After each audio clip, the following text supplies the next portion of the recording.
नमस्कार दोस्तों। आशा करता हूँ आप सब अच्छे होंगे और अपनी तैयारी पूरे मनोयोग, ईमानदारी और मेहनत लगन के साथ कर रहे होंगे।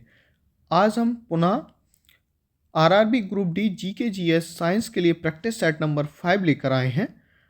अगर आपने हमारे पिछले वीडियोस को नहीं देखा है तो उनका लिंक डिस्क्रिप्शन में मिल जाएगा या आप हमारी प्लेलिस्ट से जाकर देख सकते हैं। तो चलिए बिना किसी देर के वीडियो को शुरू करते हैं। लेकिन वीडियो शुरू करने से पहले अगर आप हमारे चैनल पर नए हैं तो प्लीज़ चैनल को सब्सक्राइब ज़रूर करें। और अगर अभी तक आपने हमारा टेलीग्राम चैनल ज्वाइन नहीं किया है तो लिंक डिस्क्रिप्शन में आप वहाँ से ज्वाइन कर सकते हैं। यहाँ पर मैं आपको बता दूँ एक बार फिर से कि हम पिछले वर्षों में जो आरआरबी ग्रुप डी में आए हुए पिछले वर्षों के प्रश्न प्लस नोट्स के लिए अच्छे से कवर करने की कोशिश कर रहे हैं, जिससे आपकी तैयारी एग्ज़ाम पैटर्न के अनुरूप हो सके और आप परीक्षा में अच्छे अंकों से क्वालिफाई कर सकें। चलिए तो पहला प्रश्न देखते हैं कि कैंडेला मात्रक है।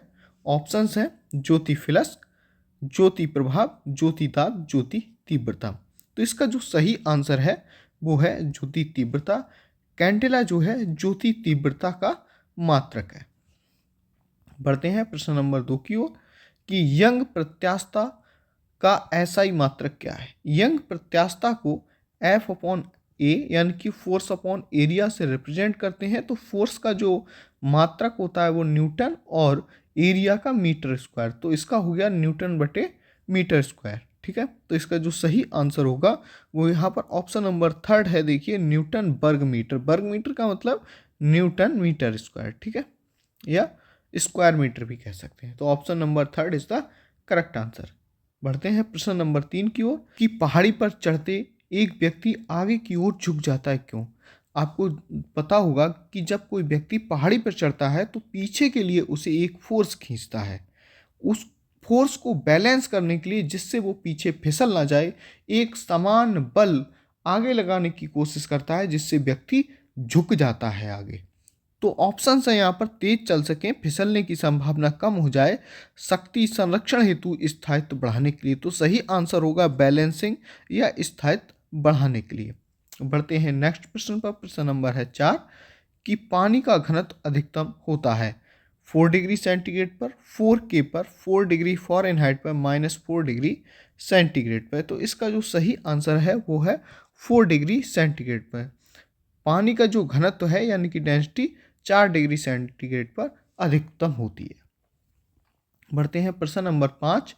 यदि लोलक की लंबाई 4 गुनी कर दी जाए तो लोलक के झूलने का समय क्या होगा। आप जानते होंगे लोलक का जो टाइम होता है वो T बराबर 2π√L अपॉन जी। L लोलक की लंबाई और G जो होता है वो gravitational force T equal to था जो आवर्तकाल है या उसका टाइम है। अब यहाँ पर ये कह रहा है कि इसकी लंबाई को हम 4 गुना कर दें। इसका मतलब है जो L है, L की जगह हम 4L कर दें, यानी कि 2π√4L अपॉन जी। जब यहाँ पर 4L करेंगे तो 2π यहाँ से 2 बाहर आ जाएगा, ठीक है, और बचेगा L अपॉन जी। इसका मतलब ये हुआ कि 2 गुणा सेम फिर से 2πL अपॉन जी, यानी कि जो T हुआ वो कितना हो गया, 2 टाइम्स हो गया पहले से। ठीक है, यानी कि दुगना हो गया। तो क्या होगा, घटता है दुगना हो जाता है, 1/4 हो जाता है, 4 गुना हो जाता है। तो सही आंसर है दुगना हो जाता है। एक सामान्य सी बात है, जब अंडर रूट में लंबाई है तो यहाँ से हमेशा वर्गमूल निकल के आएगा। अगर 4 गुनी लंबाई होती है तो टाइम होगा दुगना हो जाएगा। ठीक है, बढ़ते हैं नेक्स्ट प्रश्न पर। प्रश्न नंबर है 6 कि वर्षा की बूंद गोलाकार होती है सतही तनाव के कारण, वायु के वातावरणीय घर्षण के कारण, गोल पृथ्वी के गुरुत्व के कारण, वर्षा जल की श्यानता के कारण। तो इसका सही आंसर है सतही तनाव के कारण। बढ़ते हैं प्रश्न नंबर 7 पर कि लैंप की बत्ती में तेल चढ़ता है क्योंकि तेल बहुत हल्का है, तेल वाष्पशील है, सतह तनाव घटाने के कारण, कैपिलरी क्रिया के कारण। तो इसे कहते हैं कैपिलरी क्रिया, यह केशकत्व के कारण। ठीक है, तो कैपिलरी प्रोसेस के कारण जो तेल की बत्ती होती है उसमें तेल ऊपर की ओर चढ़ जाता है।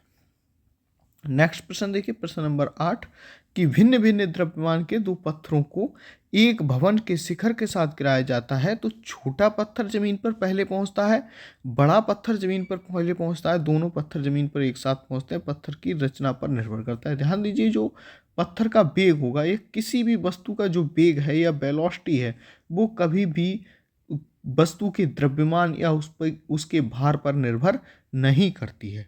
तो यहाँ पर क्या होगा कि दोनों पत्थर जमीन पर एक साथ गिरेंगे। छोटा बड़ा हल्का भारी से मतलब नहीं है।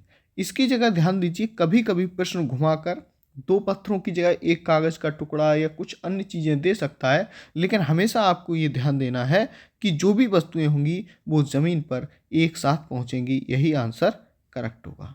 प्रश्न नंबर 9 है, किसी मनुष्य के शरीर का सामान्य तापक्रम होता है 98 degree Fahrenheit, 98 degree Celsius, 68 degree Fahrenheit, 66 degree Fahrenheit. इसका सही आंसर है 98 डिग्री फ़ारेनहाइट।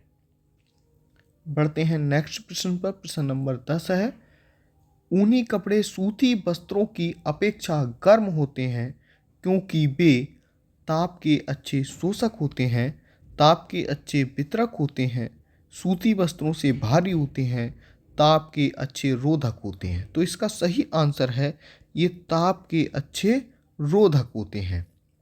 इसी वजह से ऊनी कपड़े सूती वस्त्रों की अपेक्षा गर्म होते हैं।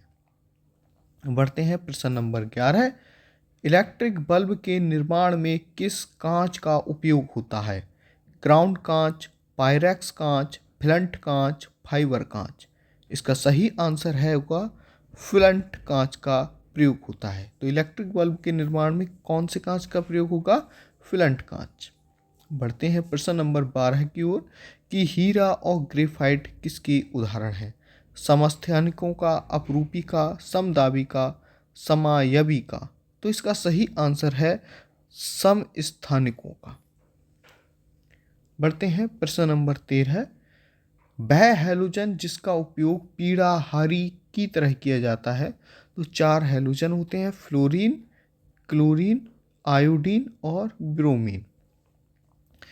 ठीक है, तो वह हैलोजन बताना है आपको जो पीड़ा हारी के रूप में इस्तेमाल किया जाता है। तो इसका सही आंसर है आयोडीन। ठीक है, तो जो आयोडीन है वो पीड़ा हारी के रूप में इस्तेमाल किया जाता है। बढ़ते हैं प्रश्न नंबर 14 पर कि टमाटर सॉस में पाया जाता है सिट्रिक एसिड, ऑक्जेलिक एसिड या ऑक्जेलिक अम्ल, लैक्टिक अम्ल, एसिटिक अम्ल। तो इसका सही आंसर है ऑक्जेलिक एसिड। खट्टे फलों में सिट्रिक एसिड पाया जाएगा, विनेगर मतलब सिरका में एसिटिक एसिड और दही में लैक्टिक एसिड होता है। तो इसका जो सही आंसर हुआ वो ऑप्शन नंबर 2 ऑक्जेलिक एसिड। पढ़ते हैं प्रश्न नंबर 15 पर। भोपाल गैस त्रासदी के दौरान कौन सी गैस निकली थी? Sodium isothiocyanate, potassium isothiocyanate, ethyl isocyanate, methyl isocyanate. तो इसका सही आंसर है ऑप्शन नंबर 4 मेथिल आइसोसाइनेट। इसे शॉर्ट में मिक नाम भी कहते हैं, तो मिक याद कर लीजिए, मेथिल आइसोसाइनेट। तो 1984 का जो भोपाल गैस त्रासदी हुई थी उसमें जो गैस रिलीज हुई थी वो मेथिल आइसोसाइनेट थी।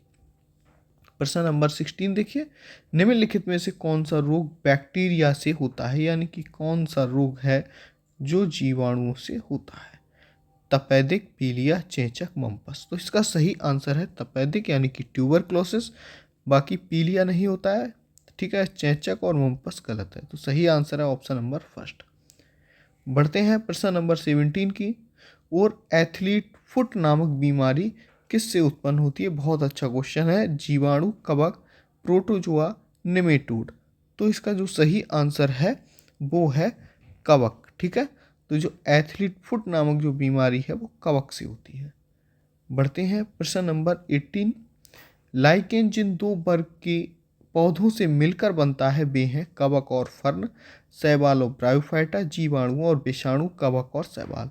तो इसका जो सही आंसर होगा वो कवक और शैवाल। ये जो लाइकेन है वो कवक और शैवाल का सहजीवी है। कवक और शैवाल का इसे कहते हैं सहजीवी। और लाइकेन का यूज क्या है? ये पर्यावरण के अच्छे सूचक होते हैं, ठीक है, इंडिकेटर्स होते हैं। बढ़ते हैं नेक्स्ट प्रश्न पर। प्रश्न नंबर 19 है, तारपीन का तेल किससे प्राप्त होता है? नेटम से, माइकम से, देवदार से, चीड़ से। तो सही आंसर है चीड़ से। प्रश्न नंबर 20 है, प्रकाश संश्लेषण क्रिया में मुक्त होने वाली ऑक्सीजन गैस कहाँ से आती है? कार्बन डाइऑक्साइड से, जल से, पर्णहरित के टूटने से, वायुमंडल से। तो इसका सही आंसर है जल से। जब प्रकाश संश्लेषण की क्रिया होती है तो कार्बन डाइऑक्साइड और जल मिलाकर glucose plus oxygen gas release होती है in the presence of sunlight. तो जो हमें प्रोडक्ट में सबसे इम्पॉर्टेंट जो ऑक्सीजन मिलती है वो जो जल इंटेक करता है प्रकाश संश्लेषण क्रिया के दौरान पौधा, वहीं से मिलती है। बढ़ते हैं नेक्स्ट प्रश्न पर। प्रश्न नंबर 21, आनुवांशिकी उत्परिवर्तन होता है डीएनए, आरएनए, क्रोमोसोम, राइबोसोम। तो इसका सही आंसर है क्रोमोसोम। बढ़ते हैं प्रश्न नंबर 22, जीवन का भौतिक आधार है केंद्रक, प्रोटोप्लाज्म, भोजन, कोशिका। तो इसका सही आंसर है कोशिका। जो सेल होती है, ठीक है, वो जीवन का भौतिक आधार है। बहुत इंपॉर्टेंट प्रश्न है। बढ़ते हैं नेक्स्ट प्रश्न पर। प्रश्न है, किसके द्वारा आनुवंशिकता के विज्ञान को आनुवांशिकी कहा गया?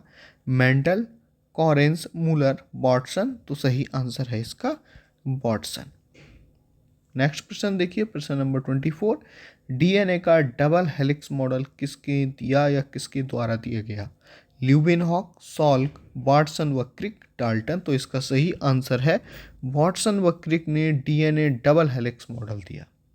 बढ़ते हैं नेक्स्ट प्रश्न पर। प्रश्न नंबर 25, अधिकतम पोषक तत्व रक्त में कहाँ से अवशोषित किए जाते हैं या किस ऑर्गन में अवशोषित किए जाते हैं? बड़ी आंत, मुंह, छोटी आंत, पेट।